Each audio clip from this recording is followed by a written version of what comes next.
മാധ്യമത്തിന്റെ ധർമ്മം എന്ന് പറയുന്നത് പ്രതിപക്ഷത്തിന്റെ ധർമ്മമാണ്. അതായത് ഒരു ഭരണകൂടത്തിന്റെ പാളിച്ചകൾ ചൂണ്ടിക്കാണിക്കുക.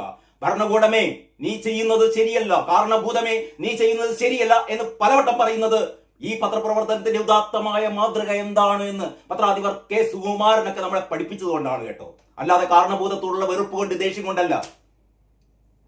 ഒരു ഒരു ഒരു ഭരണകർത്താവ് എങ്ങനെയായിരിക്കണം, എന്താണ് ആ നൈതികത എന്ന് ബോധ്യമുള്ളത് കൊണ്ടാണ് വിമർശിക്കുന്നത്. അതായിരിക്കണം പത്രപ്രവർത്തകൻ.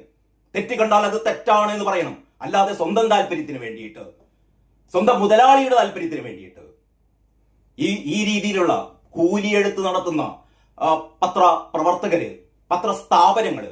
ഞാൻ ഈ കാര്യങ്ങൾ പറഞ്ഞപ്പോൾ ഇടയ്ക്ക് റിപ്പോർട്ടർ കൂടി വന്നാണ്. റിപ്പോർട്ടറിനെ കുറിച്ച് പറയാതെ നിവൃത്തിയില്ല. മലയാളത്തിലെ ഏറ്റവും വലിയ ആഭാസമാണ്, മലയാളത്തിലെ ഏറ്റവും വലിയ വൃത്തികേടാണ് ഈ റിപ്പോർട്ടർ ചാനൽ എന്ന് പറയുന്ന ഒരു കാട്ടുകള്ളൻ നടത്തുന്ന ഈ ചാനൽ. അവിടെ ഇരുന്നിട്ടാണ് കേരളത്തിന്റെ രാഷ്ട്രീയ വിഗതികളെ കുറിച്ച് ഇവൻ വലിയ വായിൽ സംസാരിക്കുന്നത്. മുതലാളി, കോട്ടിട്ട മുതലാളി, കോട്ടിട്ട അൽപ്പൻ സംസാരിക്കുന്നത്.